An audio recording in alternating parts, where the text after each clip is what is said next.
आज हम लोग फिर से सर्वनामिक विशेषण देखेंगे। ये विशेषण का चौथा भेद है। ये सर्वनामिक विशेषण क्या है? जब कोई सर्वनाम शब्द संज्ञा शब्द से पहले आए तथा वह विशेषण शब्द की तरह संज्ञा की विशेषता बताए, उसे सर्वनामिक विशेषण कहते हैं। जब कोई सर्वनाम क्या होता है? जो संज्ञा के बदले में आता है, वह या उसे, यह है सर्वनाम शब्द। उसे, वा, वे, ये शब्द क्या होता है? सर्वनाम शब्द जो संज्ञा के बदले में आता है।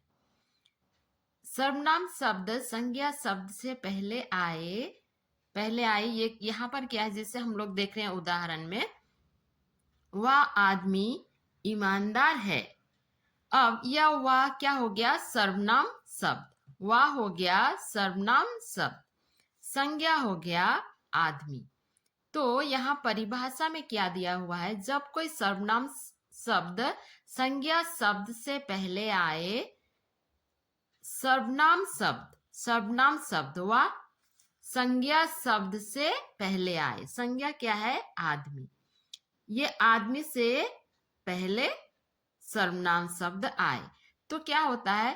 तो आप पहले आए तथा वह विशेषण शब्द की तरह संज्ञा की विशेषता बताए, उसे सर्वनामिक विशेषण कहते हैं। यहाँ विशेषण की तरह ही, ये सर्वनाम विशेषण की तरह ही संज्ञा का विशेषता बता रहा है कि वह आदमी ईमानदार है। तो ये विशेषता बता रहा है संज्ञा का। कौन बता रहा है? सर्वनाम बता रहा है। किस तरह होकर? विशेषण जैसा होकर संज्ञा का विशेषता बता रहा है। वही हो गया सर्वनामिक विशेषण। दूसरा में है, कौन आदमी मेरा काम करेगा। ये कौन भी क्या है? सर्वनाम। आदमी संज्ञा, तो मेरा काम करेगा, ये विशेषता बता रहा है। तो इस तरह से जब कोई सर्वनाम शब्द संज्ञा शब्द से पहले आए तथा वह विशेषण शब्द की तरह संज्ञा की विशेषता बताए, उसे सर्वनामिक विशेषण कहते हैं।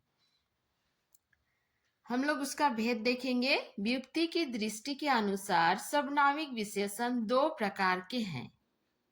पहला है मूल सर्वनामिक विशेषण, दूसरा है यौगिक सर्वनामिक विशेषण। मूल सर्वनामिक विशेषण क्या है? जो सर्वनाम बिना किसी रूपांतर के विशेषण के रूप में प्रयुक्त होता है, उसे मूल सर्वनामिक विशेषण कहते हैं। जो सर्वनाम शब्द बिना किसी रूपांतर के, बिना चेंज हुए, बिना बदले, रूपांतर के विशेषण के रूप में प्रयुक्त होता है, मतलब विशेषण का ही काम करता है। कौन? सर्वनाम। उसे मूल सर्वनामिक विशेषण कहते हैं। जैसे है, वह लड़की बाजार जा रही है, तो वह सर्वनाम हुआ। अब ये क्या हो गया? संज्ञा। तो यहाँ चेंज नहीं हुआ है। वह लड़की बाजार जा रही है, ये विशेषण की तरह ही लड़की का विशेषण बता रहा है। कोई लड़का मेरा काम कर देगा, ये भी है, कोई सर्वनाम है। कुछ छात्र स्कूल नहीं आए, कुछ, ये भी सर्वनाम है। और छात्र संज्ञा, तो ये क्या कर रहा है? कुछ स्कूल नहीं आए, छात्रों की विशेषता बता रहा है कि कुछ छात्र स्कूल नहीं आए। तो इस तरह से सर्वनाम बिना चेंज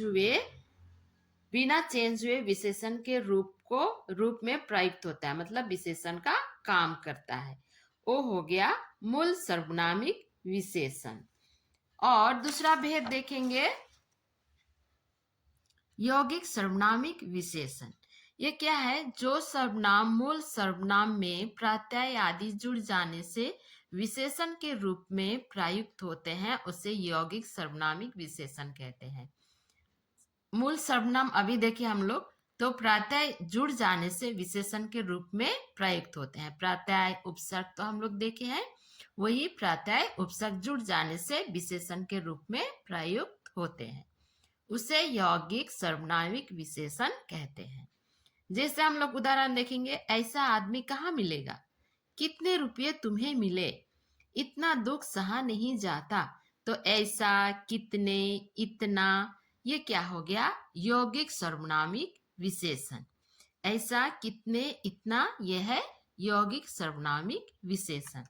तो आज हम लोगों ने सर्वनामिक विशेषण किसे कहते हैं ये देखे और उसका भेद देखे। मूल सर्वनामिक विशेषण, यौगिक सर्वनामिक, इसका भी परिभाषा देखे। तो इस तरह से हम लोग विशेषण के पाठ को खत्म कर लिए। कल हम लोग फिर से नया